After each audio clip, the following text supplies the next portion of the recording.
Friends, welcome to editorial analysis by simplified civil services. आज 11 मई को टोटल 3 आर्टिकल डिस्कस करेंगे। फर्स्ट आर्टिकल जो डिस्कस किया जाएगा वो द हिंदू से लिया गया है, the fraying of the model code of conduct. PDT Acharya के द्वारा ये आर्टिकल लिखा है। प्रीलिम्स पर्सपेक्टिव से मॉडल कोड ऑफ कंडक्ट की बात करेंगे, उससे रिलेटेड प्रोविजंस के बारे में चर्चा करेंगे, लीगल बेसिस है या नहीं है, इससे रिलेटेड चीज़ों के बारे में चर्चा की जाएगी, और जो करंट इलेक्शन में वॉयलेशन हो रहा है उसके लिए क्या किया जा सकता है, तो मेंस आस्पेक्ट भी कवर करेंगे। नेक्स्ट आर्टिकल जो डिस्कस किया जाएगा वो भी द हिंदू से लिया गया है, फोल्ड्स एंड फॉल्ट्स।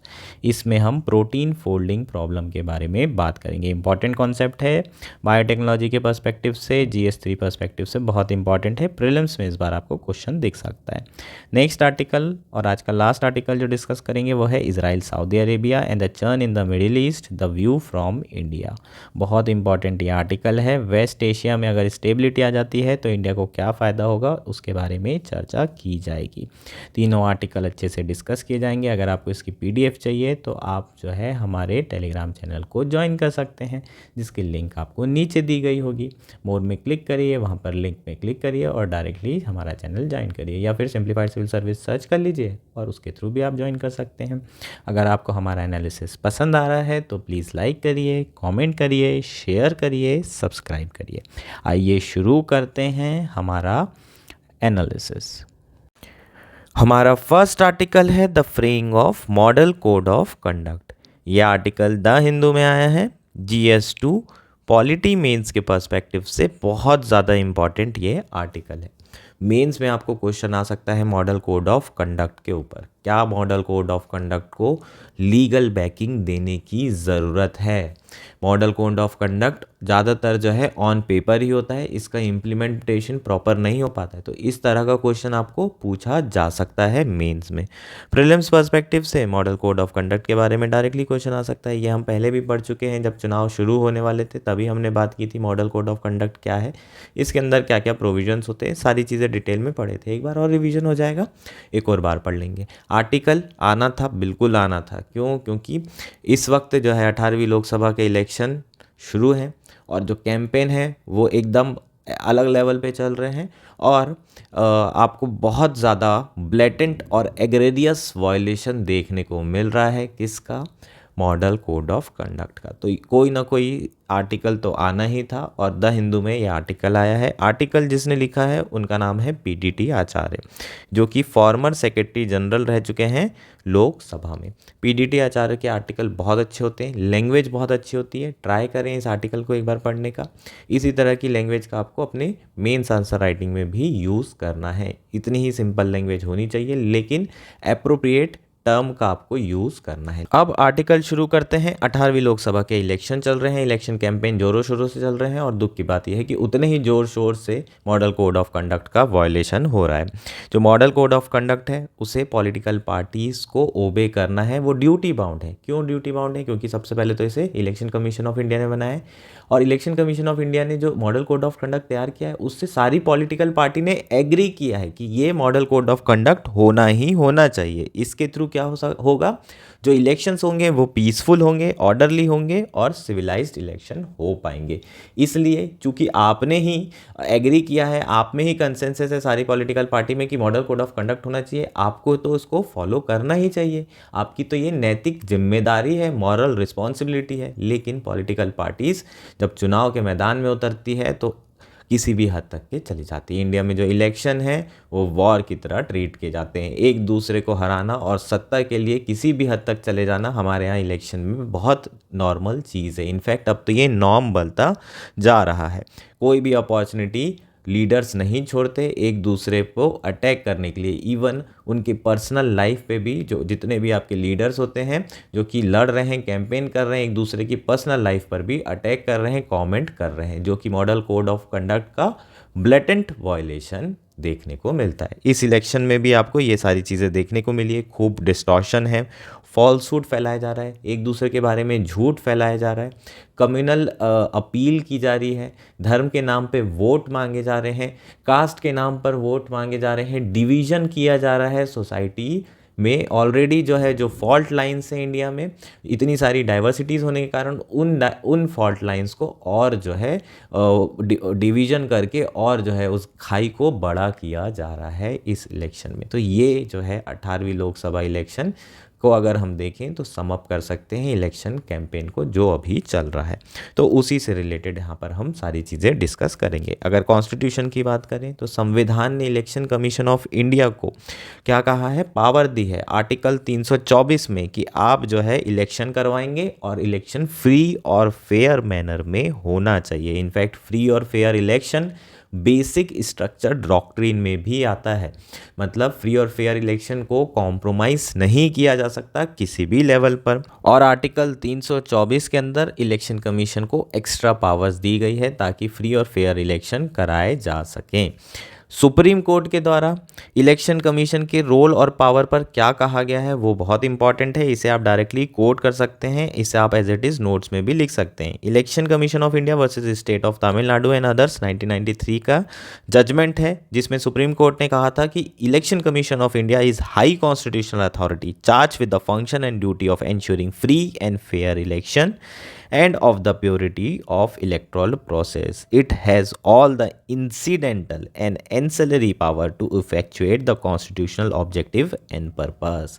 यहाँ सुप्रीम कोर्ट ने क्लियर कट कहा है कि इलेक्शन कमीशन एक हाई कॉन्स्टिट्यूशनल अथॉरिटी है जिसका मेन फंक्शन और ड्यूटी क्या है, फ्री और फेयर इलेक्शन कराना, जो कि डेमोक्रेसी को स्ट्रेंथन कर रहा है, जो हमारी डेमोक्रेसी को डेमोक्रेसी बना रहा है। अगर फ्री और फेयर इलेक्शन नहीं होंगे तो डेमोक्रेसी सिर्फ नाम की रहेगी। तो एक्चुअल में फ्री और फेयर इलेक्शन होते हैं तब हमारी डेमोक्रेसी डेमोक्रेसी रहेगी, और उसकी जिम्मेदारी इलेक्शन कमीशन ऑफ इंडिया को दी है। तो इलेक्शन कमीशन ऑफ इंडिया को ये जिम्मेदारी निभाने के लिए अगर एक्स्ट्रा पावर की भी ज़रूरत है तो वो पावर अज्यूम कर सकते हैं, एंसिलरी और इंसिडेंटल पावर। इस बेसिकली जो आपका प्रोविज़न है ensuring free and fair election, इसको इम्प्लीमेंट करने के लिए अगर एक्स्ट्रा पावर की ज़रूरत है तो वो ले करके एक्स्ट्रा पावर जो है इस पर्टिकुलर प्रोविज़न को इम्प्लीमेंट कर सकता है। ये सुप्रीम कोर्ट ने कहा है, भले ही वो किसी लॉ में ना लिखी हो, भले ही वो किसी प्रोविज़न में ना दी गई हो, उसके बावजूद भी ये पावर अज्यूम किया जा सकता है इलेक्शन कमीशन ऑफ इंडिया के द्वारा। ठीक, ये इंपॉर्टेंट पॉइंट है, इसे आपको लिखना है। अब रीज़न की बात कर लेते हैं। मॉडल कोड ऑफ कंडक्ट लाया क्यों गया? बेसिक जो इंपॉर्टेंट रीज़न है वो यही है कि इलेक्शंस जो है फ्री और फेयर होना चाहिए, इसलिए मॉडल कोड ऑफ कंडक्ट लाया गया। और फ्री और फेयर इलेक्शन करने के लिए, इलेक्टोरल प्रोसेस को प्योर रखने के लिए हमें इंपॉर्टेंट क्या होगा कि लेवल प्लेइंग फील्ड होना चाहिए। तो मेन रीज़न क्या है यहाँ पर मॉडल कोड ऑफ कंडक्ट लाने का? Level playing field. एक रूलिंग पार्टी है, उनके पास खूब पैसा है, खूब रिसोर्सेज है, वो सरकारी पैसे का भी इस्तेमाल कर सकते हैं प्रचार प्रसार में, तो ये सारी चीज़ें हो सकती है। अपोजिशन के पास रिसोर्सेज कम होंगे, जो सरकार में होता है उसे फंडिंग भी बहुत मिलती है। आप इलेक्ट्रल बॉन्ड देख लीजिए, नॉर्मल फंडिंग की भी बात कर लेते हैं तो सरकार में जो होता है या फिर जिसके आने की संभावना भी होती है उनको ज़्यादा फंडिंग की जाती है। तो ऐसे में रिसोर्सेज किसके पास ज़्यादा है? जो रूलिंग पार्टी है उनके पास। तो अपोजिशन कैसे फाइट करेगा? इसलिए क्या किया गया है? मॉडल कोड ऑफ कंडक्ट बनाया गया है। इसके अलावा दूसरा रीज़न क्या है? इलेक्शन यार सिविलाइज्ड वे में होना चाहिए। एक इतनी बड़ी डेमोक्रेसी है इंडिया, जो है इतना बड़ा सिविलाइजेशन इंडिया का रहा है, 4,500 साल की हिस्ट्री रही है हमारी, इंडस वैली सिविलाइजेशन से हम लोग जो है यहाँ पर हैं और आगे भी रहेंगे। तो इलेक्शन जो है सिविलाइज्ड वे में होना चाहिए, ऑर्डरली वे में होना चाहिए, और इसलिए मॉडल कोड ऑफ कंडक्ट को जो है लाया गया था। तो फ्री और फेयर इलेक्शन को इंश्योर करने के लिए, ऑर्डर वे में होने के लिए, सिविलाइज्ड वे में करने के लिए मॉडल कोड ऑफ कंडक्ट को लाया जाता है। अब इसके कुछ प्रोविज़न की बात कर लेते हैं जो इस पर्टिकुलर इलेक्शन में हमें वायलेशन होने को देखने को मिल रहे हैं। ऐसा नहीं है कि सिर्फ इस इलेक्शन में, सारे इलेक्शंस में यही सारी चीज़ें होती हैं। ठीक, तो क्या प्रोविज़न है? पहला है, no party or candidate shall indulge in any activity which may aggravate existing difference or create communal hatred or cause tension between different caste, community, religion और linguistic। क्या कह रहा है कि कोई भी कैंडिडेट या फिर कोई भी ऐसा पार्टी इस कार्य में ना लगे, ऐसी कोई एक्टिविटी ना करे जिसके कारण कम्युनल हेट्रेड बढ़ जाए, कास्ट डिफरेंसेस बढ़ जाए, रिलीजन बेसिस पे या फिर लिंग्विस्टिक बेसिस पे हेट्रेड या फिर कम्युनिटी में डिवीजन और ज़्यादा बढ़ते चले जाए। ऐसी कोई एक्टिविटी किसको नहीं करना है? किसी भी कैंडिडेट को या फिर किसी भी पार्टी को। दूसरा क्या कह रहे हैं यहाँ पर? नो अनवेरीफाइड एलिगेशन और distortion against other party shall be allowed. किसी भी तरह का अनवेरीफाइड एलिगेशन नहीं होना चाहिए। जैसे कि रिसेंटली अगर आप देखेंगे तो जो इंडिया अलायंस के लीडर हैं राहुल गांधी, वो हमेशा ये एलिगेशन लगाते हैं कि अंबानी अदानी से पैसा लेकर के ये लोग जो है उनको फ़ायदा उठा रहे हैं। इसके ये जो एक तरीके से अनवेरीफाइड एलिगेशंस हैं, उसी तरीके से जो अभी इलेक्शंस हो रहे हैं उसमें प्राइम मिनिस्टर मोदी जी ने जो कमेंट किया था कांग्रेस के मैनिफेस्टो को लेकर के कि मंगलसूत्र एंड ऑल की ये बेसिकली कांग्रेस जो है सारा पैसा लेकर के हिंदुओं से मुसलमानों को दे देगी। इस तरह के अनवेरीफाइड एलिगेशंस जो है डायरेक्टली क्या है, ब्लैटेंट वायलेशन है इसका मॉडल कोड ऑफ कंडक्ट का। इसके अलावा क्या है, there shall be no appeal to caste and communal feelings for securing vote, है ना। धर्म के नाम पर आपको वोट नहीं मांगना है, जाति के नाम पर आपको वोट नहीं मांगना है। दोनों चीज़ें एकदम बराबर हो रही है। इंडिया वाले अलायंस वाले जाति के नाम पे और बीजेपी और एनडीए वाले धर्म के नाम पे, इवन मंदिर के नाम पर भी वोट मांगे जा रहे हैं। ऐसी कई स्पीचेस आपको देखने को मिलेगी। रिसेंटली स्मृति ईरानी का एक वीडियो आया है, बहुत लोग जो है ये भी बोल रहे हैं कि अगर कांग्रेस पावर में आ जाएगी तो दोबारा से मस्जिद बना दी जाएगी, जो कि एकदम फालतू की बात है। तो धर्म के नाम पर जो है वोट मांगा जा रहा है। नो पार्टी और its candidate shall indulge in corrupt practices और commit offences under the election law. कोई भी पार्टी और कोई भी कैंडिडेट किसी भी तरह की करप्ट प्रैक्टिसेस में इन्वॉल्व नहीं होना चाहिए, जो कि इलेक्शन लॉ में करप्ट प्रैक्टिसेस दी हुई है। तो ये क्या है, बेसिकली आपके मॉडल कोड ऑफ कंडक्ट के कुछ प्रोविजन है और इसका वॉयलेशन लगातार हो रहा है। तो किसकी यहाँ पर ड्यूटी है, इलेक्शन कमीशन ऑफ इंडिया की ड्यूटी है कि इसके वॉयलेशन के अगेंस्ट में उसे कुछ ना कुछ स्टेप लेने की ज़रूरत है, कुछ सुटेबल एक्शन लेने की ज़रूरत है। लेकिन ऐसा हो रहा है क्या? ऐसा बिल्कुल भी नहीं हो रहा है और जो आपका इलेक्शन कमीशन है वो चुप्पी साधे हुए हैं। अब बात करेंगे कि इलेक्शन कमीशन के पास क्या पावर है या फिर पावर ही नहीं है इसलिए वो कुछ नहीं कर रहा है। तो पहले देख लेते हैं कि वो पावर है या नहीं है। Model code of conduct legally enforceable नहीं है। क्यों? क्योंकि इसको लीगल बैकिंग नहीं दी गई है। और यही मैंने शुरुआत में बताया था आपको कि ऐसा क्वेश्चन आ सकता है कि क्या मॉडल कोड ऑफ कंडक्ट को लीगल बैकिंग प्रोवाइड करने की ज़रूरत है, स्टैट्यूटरी इसे लॉ बनाने की ज़रूरत है। अभी सिर्फ ये क्या है, गाइडलाइन है। ये अभी क्या है, एथिकल गाइडलाइन की तरह है कि आप लोग इसे प्लीज़ फॉलो करिए। नहीं किए तो फिर क्या जो है वॉयलेशन के अगेंस्ट में कुछ कर सकता है ईसीआई, उसके बारे में चर्चा करेंगे। लेकिन इसे लीगली एनफोर्सेबल नहीं किया जा सकता। इसका मतलब अगर मॉडल कोड ऑफ कंडक्ट का वॉयलेशन हो रहा है तो आप कोर्ट नहीं जा सकते, बिल्कुल नहीं जा सकते, क्योंकि ये तो गाइडलाइन है, एथिकल गाइडलाइन है। तो आप कोर्ट नहीं जा पाओगे तो सिर्फ आप कहाँ जा सकते हो, आप ज़्यादा से ज़्यादा इलेक्शन कमीशन के पास जा सकते हो, दुहाई लगा सकते हो कि भैया आप कुछ करते क्यों नहीं हो। देश में इतने बड़े इलेक्शन हो रहे हैं और उसमें जंग चल रही है और जो है इलेक्शन का लेवल, लैंग्वेज, हर चीज़ गिरती जा रही है। जो सिविलाइज्ड इलेक्शन होना चाहिए वो अनसिविलाइज्ड इलेक्शन होते जा रहा है। तो इलेक्शन कमीशन के पास जा सकते हैं। हालांकि ना आरपीए एक्ट और ना ही कंडक्ट ऑफ इलेक्शन रूल्स में ऐसा कोई प्रोविजन है जिसके थ्रू इलेक्शन कमीशन को कोई पावर है कि वो मॉडल कोड ऑफ कंडक्ट के वॉयलेशन में कुछ एक्शन ले। लेकिन election symbol reservation and allotment order जो कि 1968 में लाया गया था, इसमें एक प्रोविजन है जो कि किससे डील करता है, deal with the violation of model code of conduct से डील करता है। तो ये आपको याद रखना है, ये बहुत इंपॉर्टेंट पॉइंट है। ये प्रीलिम्स में आ सकता है आपको कि कहाँ पर जो है लीगल प्रोविजन दिए हैं किससे related, violation of model code of conduct से। तो काय में दिए हुए हैं, election symbol reservation and allotment. ये आप लोग गैस भी नहीं कर पाएंगे। इस तरह का क्वेश्चन आएगा तो आप लोग सोचेंगे कि ये तो हो ही नहीं सकता, या तो आरपीए में होगा या तो कंडक्ट ऑफ इलेक्शन रूल्स में होगा। तो यहाँ पर किस में है, election symbol reservation and allotment order. तो ये बहुत इंपॉर्टेंट है, इसे रट लो। Paragraph 16A of the symbol order में क्या कहा जा रहा है, अगर वॉयलेशन होता है मॉडल कोड ऑफ कंडक्ट का या फिर कमीशन के कोई भी ऑर्डर और डायरेक्शन का, तो जो इलेक्शन कमीशन ऑफ इंडिया है उसके पास पावर है कि वो क्या कर दे, सस्पेंड कर दे the recognition of political party. और एक्सट्रीम केसेस में रिकॉग्निशन को विड्रॉ भी किया जा सकता है। रिकॉग्निशन मतलब कोई भी पॉलिटिकल पार्टी को रिकॉग्नाइज किया जाता है एज अ नेशनल पार्टी और स्टेट पार्टी। और इसके साथ साथ जो नेशनल और स्टेट पार्टी होती है, जब इनका रिकॉग्निशन होता है तो ये सिंबल, इनके जो सिंबल होते हैं वो फिक्स हो जाते हैं, वो इसे रिजर्व कर सकते हैं। द मोमेंट इनको क्या किया, अनरिकॉग्नाइज कर दिया, द मोमेंट इनका रिकॉग्निशन विड्रॉ कर लिया या फिर सस्पेंड कर दिया, तो इनका जो सिंबल रहेगा वो सिंबल इनके पास नहीं बच पाएगा, वो सिंबल जो रिजर्व था वो अनरिजर्व्ड हो जाएगा। तो इस तरीके से इलेक्शन कमीशन ऑफ इंडिया क्या कर सकता है, एक्शन ले सकता है पॉलिटिकल पार्टी के अगेंस्ट में। इसके साथ साथ इलेक्शन कमीशन ऑफ इंडिया जो कैंडिडेट हैं उनके अगेंस्ट में भी जो है पहले एक्शन लेता आया है, जैसे कि 24 घंटे के लिए या 48 घंटे के लिए जो स्टार प्रचारक हैं उनको बोल दिया जाता है कि आप अब कैंपेन नहीं कर सकते, तो 2 दिन 3 दिन 4 दिन के लिए उनका जो कैंपेनिंग है उसे सस्पेंड भी किया जा सकता है। पहले भी इस तरह के डिसीजन लिए गए हैं इलेक्शन कमीशन ऑफ इंडिया के और अभी भी लिए जा सकते हैं।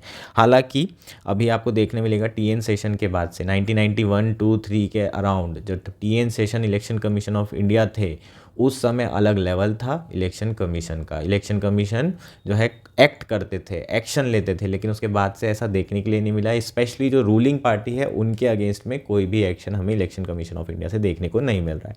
टीएन सेशन की बात अलग थी, उनका खौफ था, और टीएन सेशन के बारे में नोट्स बना के एथिक्स में भी आप यूज़ कर सकते हो। कहाँ यूज़ कर सकते हो? करेज ऑफ कन्विक्शन में। ठीक है, एक एस्पिरेंट से पूरे के पूरे नेता, इवन प्राइम मिनिस्टर भी डरते थे, वो टीएन सेशन थे। तो कितना करेज होगा इस बंदे में। एक सिविल सर्वेंट होते हुए अपनी ड्यूटी, कॉन्स्टिट्यूशनल ड्यूटी को निभाने के लिए उन्होंने सब सारे फियर को ख़त्म करके हुए, करेज ऑफ कन्विक्शन दिखाते हुए ये मॉडल कोड ऑफ कंडक्ट को प्रॉपरली इम्प्लीमेंट किया। इतने दबाव में होने के बाद भी एथिक्स में इसे यूज़ करो, बहुत इंपॉर्टेंट है। उसके बाद से कोई भी ऐसा इलेक्शन कमीशन नहीं आया है जो कि बहुत अच्छा काम किया हो मॉडल कोड ऑफ कंडक्ट को प्रॉपर इम्प्लीमेंट करने के लिए। ये जो इलेक्शन है अब जो है सिविलाइज मैनर में नहीं हो रहे हैं। एक ज़माना था जब सारी पॉलिटिकल पार्टीज़ में ये कंसेंसस था कि जो धर्म के नाम पर वोट हैं वो नहीं मांगे जाएंगे। जो ऑलरेडी डिवीज़न है सोसाइटी में रिलीजन के बेसिस पे, इतनी ज़्यादा डाइवर्सिटी है, तो रिलीजन एक ऐसा मुद्दा है अगर उसके नाम पे वोट लिए जाएं तो बहुत ज़्यादा प्रॉब्लम हो सकती है, डिवीज़न और बढ़ सकता है। अपीजमेंट की राजनीति और पोलराइजेशन, ध्रुवीकरण की राजनीति से जो है बचेंगे। लेकिन आज के समय में हमें देखने मिल रहा है कि रिलीजन का ब्लेटेंटली इस्तेमाल किया जा रहा है, यूज़ किया जा रहा है एक दूसरे को, एक कम्युनिटी को दूसरी कम्युनिटी के अगेंस्ट करने में, ताकि जो है वोट को कंसोलिडेट किया जा सके। हमारे फोर फादर ये जानते थे कि रिलीजन को गलत तरीके से इस्तेमाल किया जा सकता है, किसमें? राजनीति में। इसलिए इसे करप्ट प्रैक्टिस बनाई गई आरपीए एक्ट 1951 के अंदर कि आप जो है रिलीजन के नाम पर अपील नहीं कर सकते, वोट नहीं मांग सकते। लेकिन उसके बावजूद भी ये मुद्दा बना हुआ है और सारे जो पॉलिटिकल पार्टीज़ हैं रिलीजन, कास्ट, इनके नाम पर वोट मांग रहे हैं। इससे और कुछ नहीं हो रहा है, डिवीज़न ज़्यादा बढ़ते जा रहा है, हेटरेट बहुत ज़्यादा बढ़ रही है एक कम्युनिटी से दूसरी कम्युनिटी के लिए। इससे ओवरऑल क्या होगा? सोशल कैपिटल लॉस्ट होगी, और अगर सोशल कैपिटल लॉस्ट हो गई तो ट्रस्ट है जो कम्युनिटी के बीच में, जो नेटवर्क है कम्युनिटी के बीच में, वो ख़त्म हो जाएगा। अल्टीमेटली आप कितने भी रिफॉर्म कर लो, अगर आपकी जो सोसाइटी है वो पहले ही डिसफंक्शनल हो चुकी है, उसमें बहुत ज़्यादा डिवीज़न हो जाएंगे, तो आपकी इकॉनमी ग्रोथ नहीं हो पाएगी, क्योंकि without social capital economic growth करना इतना आसान नहीं होता है। और पिछले कुछ सालों में इंडिया ने ये सोशल कैपिटल ज़रूर खोई है। इसलिए भी आपको देखने के मिल रहा है कि इतने रिफॉर्म्स होने के बाद भी उसके इम्पैक्ट आपको ग्राउंड में नहीं देखने के लिए मिल रहा है। इसके अलावा एक और बहुत बड़ा इशू है जो यहाँ पर डिस्कस किया गया है, वो है कि अगर काउंसिल ऑफ मिनिस्टर अगर इस तरह के बयान देते हैं जो उन्हें नहीं देना चाहिए, जो कि डायरेक्टली वायलेशन है मॉडल कोड ऑफ कंडक्ट का, तो उसे कैसे डील किया जा सकता है? जनरली जो इलेक्शन कमीशन ऑफ इंडिया है वो रूलिंग पार्टी के मेंबर जो भी बयानबाजी करते हैं उसको स्टर्नली डील नहीं कर पाते हैं, क्योंकि उन पे बहुत ज़्यादा दबाव होता है, पावर का, सत्ता का बहुत ज़्यादा दबाव होता है। और जो इलेक्शन कमीशन ऑफ इंडिया है, अभी तो प्रोसेस चेंज हो गई है उन्हें अपॉइंट करने की, लेकिन उसके पहले जो गवर्नमेंट होती थी वही इलेक्शन कमीशन ऑफ इंडिया को अपॉइंट करती थी। हालांकि इलेक्शन कमीशन ऑफ इंडिया की इंडिपेंडेंस के लिए सेफ गार्ड देने के लिए बहुत सारे प्रोविजन कॉन्स्टिट्यूशन में हैं, लेकिन कहीं ना कहीं इलेक्शन कमीशन ऑफ इंडिया है वो दबाव तो महसूस करते हैं। जो आपके काउंसिल ऑफ मिनिस्टर हैं, चाहे वो केंद्र सरकार के हों या फिर स्टेट के हों, जब भी वो मॉडल कोड ऑफ कंडक्ट का वायलेशन करते हैं या फिर कम्युनिटी में हेट्रेड फैला रहे हैं, सेक्शन में हेट्रेड फैला रहे हैं, तो वो अपनी जो ओथ ली हुई होती है उन्होंने, उसको भी वायलेट कर रहे होते हैं। अगर आप मिनिस्टर की बात करेंगे, minister through the oath gives a solemn assurance to the people of the country that he will do right to all manner of people without favour और इल विल। जो आपके मिनिस्टर होते हैं वो ये ओथ लेते हैं कि वो सारे कम्युनिटी के लोगों के लिए, सबके लिए जो है सही करेंगे और कोई इलविल से, है ना, किसी गलत तरीके से किसी कम्युनिटी के लिए वो नहीं करेंगे कोई भी ऐसा कार्य। लेकिन जब वो एक सेक्शन को दूसरे सेक्शन के अगेंस्ट भड़का रहे होते हैं, इस तरह के स्टेटमेंट दे रहे होते हैं, हेट्रेड फैला रहे होते हैं, तो उनके अंदर का इनहेरेंट बायस कहीं ना कहीं दिखाई देता है। और ये क्या है, वॉयलेशन है किसका, आपके जो ओथ है मेंबर मिनिस्टर की, ये उसका वॉयलेशन है। हालांकि कोई भी ऐसा प्रोविज़न कॉन्स्टिट्यूशन में नहीं दिया हुआ है कि अगर ओथ का वॉयलेशन होता है तो कोई सज़ा होनी चाहिए। लेकिन section 125 of RPA act provides for a 3-year sentence as a maximum punishment for promoting feeling of enmity and hatred between the different classes of citizen on the ground of religion. 125 section of RPA act 1951 में ये provision है कि 3 साल की सज़ा हो सकती है मैक्सिमम, अगर कोई भी पर्सन किसी भी कम्युनिटी के बीच में हेट्रेड फैला रहा है, किसके नाम पे, धर्म के नाम पर। और जो सुप्रीम कोर्ट है वो ऑर्डर कर सकती है किसको, इलेक्शन कमीशन ऑफ इंडिया को, कि वो सेक्शन 125 के अंदर काउंसिल ऑफ मिनिस्टर के अगेंस्ट में ये प्रोविज़न का यूज़ करके लीगल और क्रिमिनल प्रोसीडिंग को शुरू करे। तो इस सेक्शन के थ्रू मिनिस्टर के अगेंस्ट भी इस तरह के क्या किया जा सकता है, एक्शन लिया जा सकता है। तो यहाँ पर हमने लीगल जो प्रोविजंस हैं उसकी बात की, जिसके थ्रू इलेक्शन कमीशन क्या कर सकता है, स्टर्नली एक्ट कर सकता है। तो जो हमारे टॉप कोर्ट है, सुप्रीम कोर्ट की बात करें, यहाँ कंक्लूजन लिखा है बस और कुछ नहीं। तो सुप्रीम कोर्ट को कोर्ट किया है कि सुप्रीम कोर्ट ने कहा है कि हमेशा इलेक्शन की प्योरिटी बनी रहना चाहिए। और प्योरिटी ऑफ इलेक्शन होता क्या है, प्योरिटी ऑफ इलेक्शन ये नहीं होता है सिर्फ कि करप्ट प्रैक्टिसेस ना हो, ईवल प्रैक्टिसेस भी नहीं होना चाहिए। आपके जो इलेक्शन होना चाहिए वो फ्री फ्रॉम ईवल प्रैक्टिसेस होना चाहिए। और किसी भी कम्युनिटी के बीच में हेट्रेड फैलाना on the ground of religion, caste और इवन रिलीजन, कास्ट और any other ground is a evil practice, ऐसा सुप्रीम कोर्ट ने कहा है। एक जो है केस का यहाँ पर नाम भी दिया हुआ है, ज़रूरत नहीं है, बस ऐसे सुप्रीम कोर्ट के वर्ड्स कोट करके लिख सकते हो एंड में।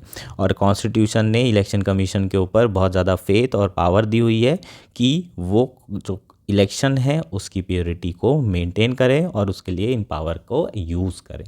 तो ये बेसिकली आपका पूरा आर्टिकल था। होपफुल ये आर्टिकल आपको क्लियर हो गया होगा, एक बार रीड ज़रूर करेंगे, बहुत अच्छा आर्टिकल। नेक्स्ट आर्टिकल है फोल्ड्स एंड फॉल्ट्स। यह आर्टिकल द हिंदू में आया है, GS3 मेंस के पर्सपेक्टिव से बहुत इंपॉर्टेंट है, साइंस एंड टेक्नोलॉजी के पर्सपेक्टिव से इंपॉर्टेंट है। यहाँ पर हम folding and miss folding of protein के बारे में बात करेंगे, क्या होता है समझेंगे। आपको प्रीलिम्स 2024 में भी पूछा जा सकता है, बायोटेक्नोलॉजी के पर्सपेक्टिव से बहुत इंपॉर्टेंट ये आर्टिकल होगा। सबसे पहले प्रोटीन के बारे में बात कर लेते हैं। प्रोटीन होता क्या है, proteins are the long chains of amino acid residues that fold into specific shapes. जो आपके प्रोटीन होते हैं वो क्या होते हैं, long chain of amino acid residues कहलाते हैं, और जो एक पर्टिकुलर स्पेसिफिक शेप में शेप ले लेते हैं। ठीक, तो जो ये शेप लेते हैं, जो ये फोल्ड करते हैं अपने आप को, इसी को हम फोल्डिंग ऑफ प्रोटीन बोलते हैं। अगर कोई भी प्रोटीन प्रॉपरली फंक्शन करना है तो उसकी जो फोल्डिंग होना चाहिए वो एक्यूरेट फोल्डिंग होना चाहिए। अगर कुछ भी गड़बड़ी होती है फोल्डिंग में, जो शेप वो अटेन करना चाहते हैं अगर वो नहीं हो पाता है, तो बहुत सारी डिसीजेज़ होने की संभावनाएं हो सकती है आपके शरीर में। तो फोल्डिंग जो है बहुत इंपॉर्टेंट इशू है। अब क्वेश्चन ये है कि सर्टेन शेप ही क्यों लेता है कोई प्रोटीन, ये ही सवाल जो है इस आर्टिकल में एड्रेस किया जा रहा है। और यही साइंटिस्ट बहुत समय से क्या करना चाहते हैं, जानना चाहते हैं कि हमारे जो प्रोटीन है वो एक पर्टिकुलर शेप ही क्यों ले रहे हैं।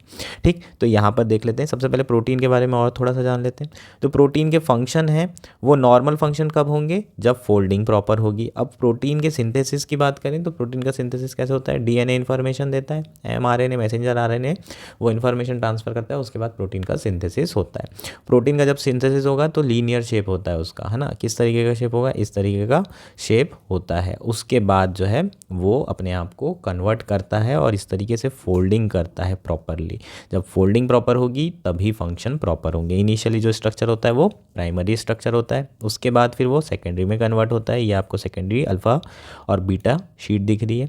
इसके बाद टर्शरी स्ट्रक्चर होता है और फिर क्वाटरनरी स्ट्रक्चर में भी कन्वर्ट होता है। तो प्रोटीन ये शेप में क्यों आ रहा है, इसे जानना है। पर्टिकुलर शेप ही क्यों ले रहा है, इसे जानना है। और कौन सा प्रोटीन कौन से शेप लेता है, ये सारी चीज़ें हम लोगों को जानना है, साइंटिस्ट को ये सारी चीज़ें जाननी थी। प्रोटीन के फंक्शन की बात करें तो प्रोटीन जो है अपनी बॉडी को स्ट्रक्चरल सपोर्ट देता है, बायोकेमिकल कैटलिस्ट की तरह बिहेव करता है, हार्मोन, एंजाइम्स और बिल्डिंग ब्लॉक की तरह बिहेव करता है। ये सारे क्या होंगे, प्रोटीन के फंक्शंस हो जाएंगे। ये सारी चीज़ें आपको पहले से पता है। तो यहाँ पर सवाल क्या है कि सर्टेन शेप ही क्यों लेता है। अगर हमें ये शेप पता चल जाए कि ये शेप क्यों ले रहा है, फोल्डिंग कैसे हो रही है और मिस फोल्डिंग हो रही है तो उसके कारण क्या क्या बीमारी हो सकती है, तो हम इसे ठीक कर सकते हैं इन बीमारियों को, और ऐसे ड्रग्स भी बनाए जा सकते हैं। ठीक, तो ये सारी चीज़ें करने के लिए 2018 में जो गूगल की सब्सिडरी है डीप माइंड, उन्होंने एक एआई टूल को बिल्ड किया था जिसका मेन काम क्या था, ये जो प्रोटीन डिफरेंट शेप्स ले रहे हैं इसको प्रिडिक्ट करना कि कौन सा प्रोटीन कौन सा शेप लेगा। और इस एआई टूल का नाम क्या है, अल्फ़ा फोल्ड। 2 साल बाद जो है अल्फ़ा फोल्ड को अपग्रेड किया गया और अभी रिसेंटली डीप माइंड ने अल्फ़ा फोल्ड 3.0 लॉन्च किया है। और ऐसी रिपोर्ट्स आ रही हैं कि ये जो अल्फ़ा फोल्ड 3.0 है, जो कि एक एआई टूल है, वो प्रिडिक्ट कर सकता है शेप्स को 80% एक्यूरेसी के साथ। इनफैक्ट जो है मॉडल डीएनए, आरएनए और लिगेंड्स और मॉडिफिकेशन, ये सारी चीज़ें भी प्रिडिक्ट कर सकता है अल्फ़ा 3.0। तो ये जो न्यूज़ है बहुत अच्छी न्यूज़ है, साइंटिस्ट कम्युनिटी के लिए बहुत बढ़िया न्यूज़ है, क्योंकि इससे कहीं ना कहीं एक चीज़ तो हमें पता चल जाएगी कि जो पर्टिकुलर प्रोटीन है वो ये शेप ले रहा है। लेकिन एक चीज़ अभी भी जो है हमें नहीं पता चलेगी, वो क्या है कि ये पर्टिकुलर शेप ही क्यों ले रहा है। रीज़न अभी भी जो है कौन बताएगा, साइंटिस्ट ही बताएंगे। यहाँ पर आपका आर्टिफिशियल इंटेलिजेंस ये नहीं बता पाएगा कि ये पर्टिकुलर शेप में ही प्रोटीन क्यों जा रहा है। इसकी तहकीकात किसको करनी पड़ेगी, इसके लिए रिसर्च किसको करनी पड़ेगी, साइंटिस्ट को रिसर्च करनी पड़ेगी। अगर हमें ये पता चल जाता है तो जो ड्रग फॉर्मेशन है या फिर ड्रग थेरेपेटिक एफिशिएंसी है वो बहुत ज़्यादा इंप्रूव हो जाएगी। ड्रग फॉर्मेशन फास्ट हो जाएंगे और इसकी एफिशिएंसी भी इंप्रूव होगी। कैसे होगी, जब भी हम कोई ड्रग बनाते हैं तो क्या कहाँ टारगेट करते हैं, उसे प्रोटीन में टारगेट करते हैं। अगर आपको प्रोटीन के बारे में पूरी जानकारी हो गई, कैसा प्रोटीन बन रहा है, कौन सा शेप ले रहा है, फोल्डिंग हो रही है, मिस फोल्डिंग हो रही है, उसके कारण कोई बीमारी हो रही है, अगर सारी जानकारी आपको मिल गई तो आपको कॉज पता चल गया। द मोमेंट आपको कॉज पता चल गया डिसीज़ का, आप उसके लिए दवाई बना सकते हैं। तो कई बार हम हिट एंड ट्रायल करते रहते हैं, यहाँ पर आपको जैसे ही कॉज पता चल जाएगा आप तुरंत दवाई ड्रग बनाएंगे, थेरेपेटिक एफिशिएंसी बढ़ जाएगी, ड्रग फॉर्मेशन फास्ट हो जाएंगे, ये सारी चीज़ें हो जाएगी। लेकिन एक चीज़ याद रखना है आपको, प्रोटीन फोल्डिंग प्रॉब्लम इंपॉर्टेंट ज़रूर है क्रैक करने के लिए, लेकिन इतनी भी मैजिकल नहीं है कि सारे इश्यूज़ को ये एड्रेस कर दे ड्रग से रिलेटेड। कौन से इश्यूज़ की यहाँ पर मैं बात कर रहा हूँ, एक इशू जो हमें जनरली देखने को मिलता है, लैब से मार्केट बहुत सारे ड्रग्स नहीं पहुँच पाते हैं। क्यों नहीं पहुँच पाते हैं, ह्यूमन ट्रायल होता है वहाँ पर फेल कर जाते हैं। क्यों, क्योंकि जो आपकी दवाइयाँ होती हैं वो किस तरीके से इंटरेक्शन करेंगे बाकी बॉडी पार्ट्स के साथ, ये नहीं पता होता है और उसके कारण आपके साइड इफ़ेक्ट्स देखने को मिलते हैं। अगर साइड इफ़ेक्ट्स बहुत ज़्यादा होते हैं तो फिर इस केस में जो ड्रग होते हैं वो लैब से मार्केट नहीं आ पाते, उसकी एफिशिएंसी इंप्रूव नहीं हो पाती।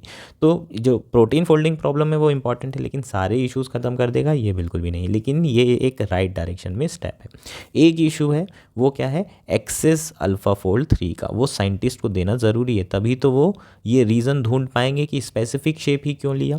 तो फ्री एक्सेस देना ज़रूरी है, क्योंकि फर्स्ट प्लेस पे जो अल्फ़ा फोल्ड 3 है उसमें जो डेटा डाला गया है वो रिसर्चर्स के द्वारा ही तो डेवलप किया गया डेटा है, और उसी के हिसाब से तो फिर ये एल्गोरिदम बनी और उसी के हिसाब से प्रिडिक्ट किया जा रहा है। तो जो रिसर्चर्स ने डेटा बनाया है उसको तो इन लोगों ने यूज़ किया, अब लेकिन पैसे से क्या कर रहे हैं, एक्सेस करवा रहे हैं। तो ये चीज़ सही नहीं है ना। जो रिसर्च कम्युनिटी है उनको अगर फ्री एक्सेस मिलता है तो बहुत अच्छी बात होगी और इस पे फर्दर रिसर्च की जा सकेगी और फर्दर डेवलपमेंट हो सकेंगे। हालांकि है ना, बना रहे हैं बिजनेस मॉडल बना के पर्पज़ से बना रहे हैं तो क्या ही फ्री देंगे, पर ये होना चाहिए। आइडियल वर्ल्ड में यही सब कुछ बढ़िया है। होपफुली ये सारी चीज़ें आपको क्लियर है। प्रोटीन फोल्डिंग प्रॉब्लम आपको समझ में आ गई होगी। प्लीज़ एक बार इसे अच्छे से पढ़ के जाएंगे, इसी बार प्रीलिम्स में भी दिखाई दे सकता है। हमारा नेक्स्ट और आज का लास्ट आर्टिकल है Israel, Saudi Arabia and the churn in the Middle East, the view from India. यह आर्टिकल इंडियन एक्सप्रेस में आया है। GS2 IR मेंस के पर्सपेक्टिव से इम्पॉर्टेंट है। West Asia, Middle East Asia के बारे में, यहाँ पर इस रीजन के बारे में चर्चा करेंगे। इंडिया के इंटरेस्ट के बारे में बात करेंगे, इंडिया का इंटरेस्ट कहाँ लाई करता है। इसके अलावा इस रीजन में जो बड़ी बड़ी कंट्रीज़ हैं जैसे इज़राइल, ईरान, सऊदी अरेबिया और इंडिया के जो संबंध हैं इन कंट्रियों से, उनके बारे में चर्चा की जाएगी। बहुत इंपॉर्टेंट ये आर्टिकल है। आर्टिकल शुरू करते हैं। आर्टिकल आया क्यों है पहले ये देख लेते हैं। यूनाइटेड स्टेट्स सऊदी अरेबिया के साथ एक म्यूचुअल डिफेंस ट्रीटी साइन करने वाला है। उसके साथ साथ इजराइल और पैलेस्टीन का जो कन्फ्लिक्ट है उसे भी ख़त्म करने की कोशिश की जा रही है। किसके द्वारा? यूनाइटेड स्टेट्स के द्वारा। इजराइल और सऊदी के बीच के जो रिलेशन है उसे नॉर्मलाइज करने में भी United State as a mediator का काम कर रहा है। तो रिसेंटली एक आर्टिकल आया था यूएस के अखबारों में, उसके हिसाब से अगर बात करें तो सऊदी और यूनाइटेड स्टेट्स की जो डिफेंस डील है वो बहुत ज़्यादा इम्पॉर्टेंट है। कैसे इम्पॉर्टेंट है? यूनाइटेड स्टेट्स इस डील के थ्रू सऊदी अरेबिया का जो सिविल न्यूक्लियर प्रोग्राम है उसे कंट्रोल कर पाएगा। तो कहीं ना कहीं जो प्रोलिफरेशन ऑफ न्यूक्लियर टेक्नोलॉजी है उसको रोक लगेगी। सऊदी अरेबिया न्यूक्लियर पावर नहीं बन पाएगा। अगर सारी चीज़ें कौन कर रहा होगा कंट्रोल?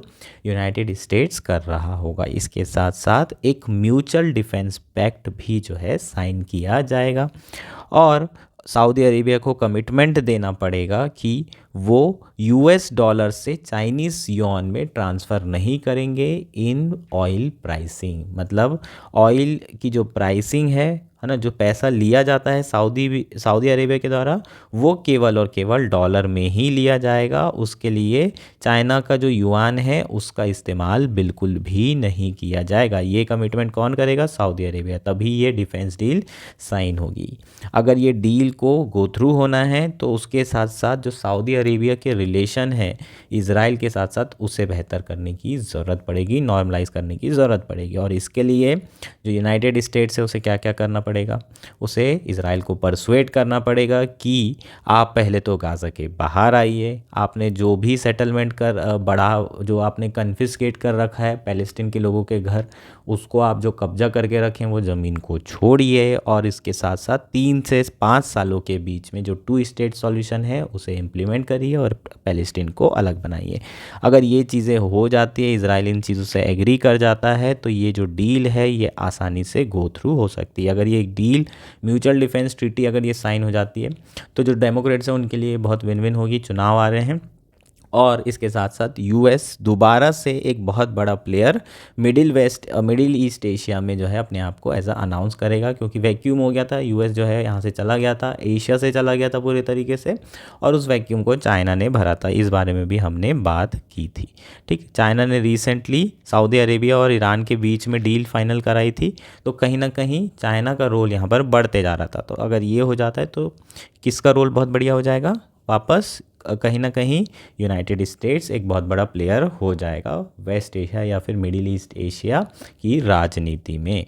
अब इंडिया और सऊदी अरेबिया की बात कर लेते हैं। तो इंडिया को क्या बेनिफिट मिलेगा अगर ये डील हो जाती है? तो किस किस के रिलेशन अच्छे हो रहे हैं? सऊदी और इज़राइल, ठीक, अरब और जूस कंट्री के बीच में रिलेशन अच्छे हो जाएंगे। अब इंडिया को टाइट रोप में वॉक नहीं करना पड़ेगा। अब एक को समर्थन कर रहे हैं तो दूसरे को, ऐसा नहीं है कि एक के विजिट किए तो दूसरे के भी विजिट करनी पड़ रही है, ऐसा बिल्कुल नहीं है। और जो भी रिलेशन होंगे अलग अलग रिलेशन दोनों से इंडिया चला सकता है। इसके साथ साथ इज़राइल और बाकी अरब कंट्रीज़ इंक्लूडिंग ईरान, इनके साथ भी बेहतर अगर हो जाएंगे तो इंडिया को दिक्कत नहीं आएगी बैलेंस करने में। किसको? रिलेशंस को। दूसरा क्या है?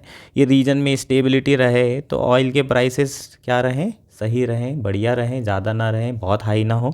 और ऑयल प्राइसेस अगर हाई नहीं रहेंगे तो इंडिया में इन्फ्लेशन भी कंट्रोल रहेगा। तो इंडिया की इकॉनमी बहुत ज़्यादा डिपेंड करती है इस मिडिल ईस्ट या फिर वेस्ट एशिया रीजन के स्टेबिलिटी पे। तो इंडिया क्या चाहता है? ये रीजन स्टेबल होना चाहिए। सऊदी अरेबिया के साथ और संबंध गहरे होते चले जाएंगे। ऑलरेडी इंडिया के जो संबंध है बहुत तेज़ी से बढ़ रहे हैं। 52.76 बिलियन डॉलर का ट्रेड ऑलरेडी 2022-23 में हो रहा है और सऊदी अरेबिया थर्ड लार्जेस्ट जो है आपका सोर्स डेस्टिनेशन है किसका? पेट्रोलियम और ऑयल का, इंडिया के लिए। ठीक, तो ये बहुत इंपॉर्टेंट पार्टनर है हमारे लिए क्योंकि हम यहाँ से क्रूड ऑयल बुलवाते हैं। इसके साथ साथ सऊदी अरेबिया की बहुत सारी कंपनी इंडिया में क्या कर रही है? इन्वेस्ट कर रही है। ओयो में, पेटीएम में, जितने भी स्टार्टअप हैं उनमें बहुत ज़्यादा इन्वेस्टमेंट किया जा रहा है सऊदी के साथ। तो एक तो ये बेनिफिट मिल जाएगा।